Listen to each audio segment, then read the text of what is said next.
There is a reason why nearly half of all strokes happen between the hours of 6 a.m. and noon. It isn't bad luck, and it isn't a coincidence. It is a biological phenomenon doctors call the morning surge. You see, when you wake up, your body naturally releases a flood of adrenaline to get you moving. But for those of us over 60, this creates a dangerous window. Your blood is naturally thicker from dehydration during sleep. Your blood pressure spikes, and your arteries are at their stiffest. Essentially, your engine is revving high, but the oil is sludge. But here is the good news that most people never hear. You can manually disarm this morning surge. You can hydrate your blood, relax your stiff arteries, and drastically lower your stroke risk before you even finish your breakfast. I'm Dr. Samuel Hartley, and today, we are not just talking about generic health tips. We are going to walk through the Vascular Reset Protocol. 5 specific biological switches you can flip every single day to keep your blood flowing and your independence strong. And the first switch, it happens the moment your feet hit the floor. So, let's deal with that morning sludge immediately. The first switch isn't a pill, it's a glass of water. I know you've heard drink more water 1,000 times. But let me explain the physics of why this matters specifically at 7 a.m. When you sleep, you are breathing out moisture for 8 hours straight without putting any back in. By the time you wake up, you are naturally mildly dehydrated. And in a machine, when the fluid level drops, the fluid gets thicker. For us, that means our blood volume decreases and its viscosity, its thickness, increases. Your heart then has to pump harder to push that sticky fluid through those stiff morning arteries. In fact, a study published in the journal Stroke found something alarming. Over 60% of patients who arrived at the hospital with an ischemic stroke were dehydrated. Over 60%. That is a number we can't ignore. So here's the rule I give my patients. Before the coffee touches your lips, you drink 8 to 10 ounces of water. Think of it as an internal shower. You are physically thinning the mixture, giving your heart a break, and helping your kidneys flush out the toxins that built up overnight. And I know the temptation is to reach for the coffee pot first. I love my morning roast too, but caffeine is a diuretic. If you pour coffee into a dehydrated system, you are just wringing out the sponge even more. Give your body the water first. Wait 20 minutes, then enjoy the coffee. But thinning the blood is only step 1. Now that the engine is running, we need to talk about the fuel, because there is a specific valve in your body that decides if your breakfast will give you energy, or if it will quietly harden your arteries for the next 4 hours.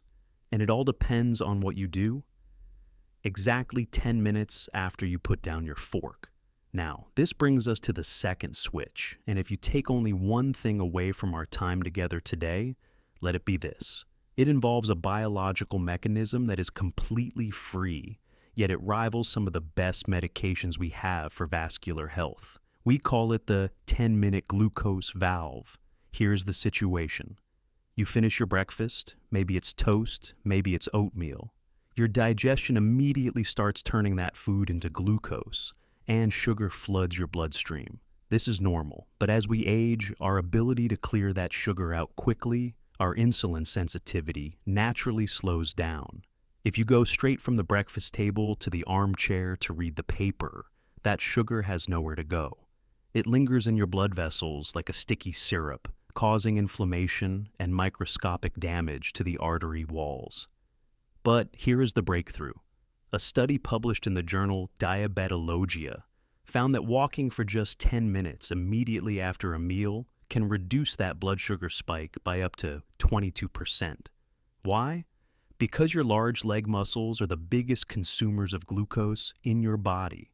When you walk, even gently, you are essentially opening a valve. You are forcing those muscles to suck the sugar right out of your bloodstream to use as fuel, preventing it from ever sticking to your arteries. And I want to be clear. I am not talking about power walking or putting on gym clothes. I'm talking about a patter. You finish eating, you stand up, and you move. Walk around your garden, walk up and down the hallway while you call a friend, or just march in place while you wash the dishes.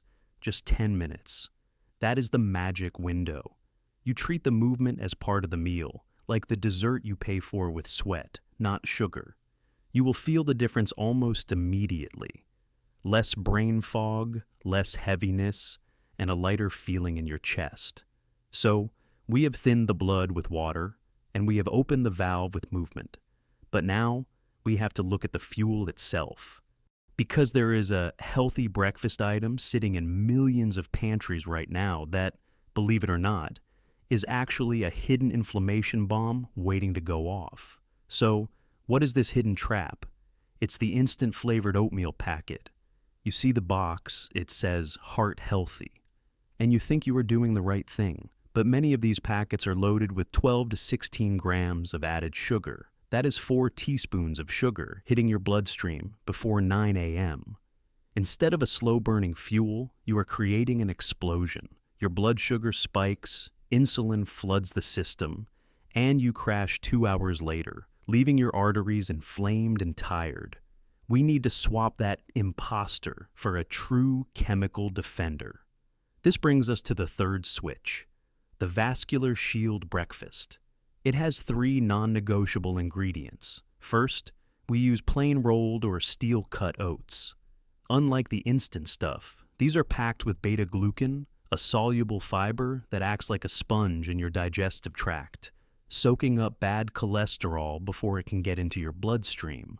Second, we add the rust-proofing, berries, blueberries, raspberries, blackberries. Harvard researchers found that eating berries 3 times a week can reduce heart attack and stroke risk by up to 32%.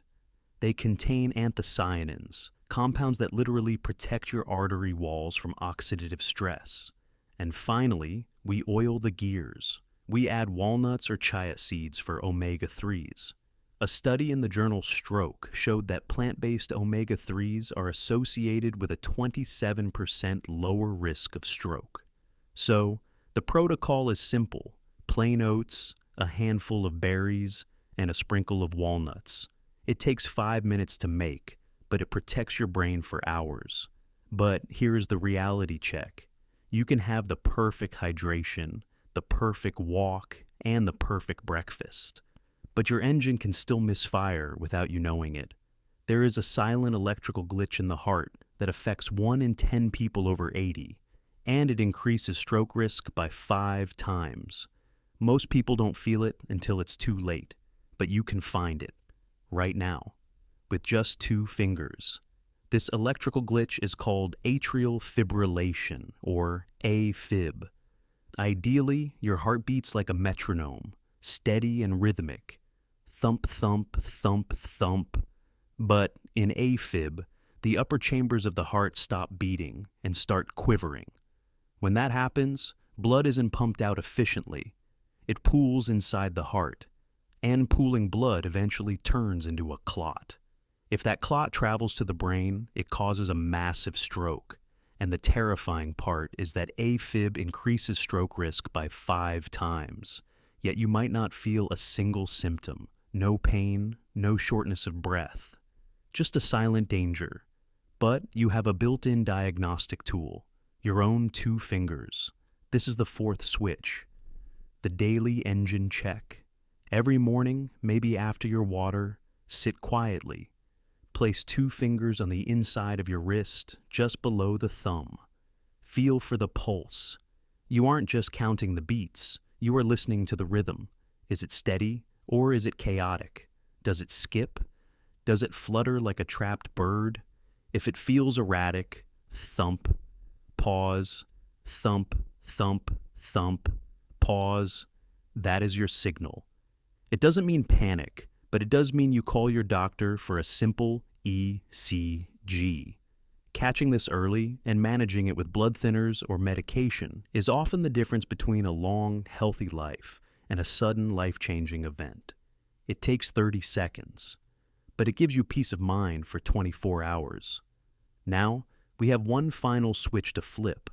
It lives on your kitchen table, and it is perhaps the hardest one to change because our taste buds are addicted to it.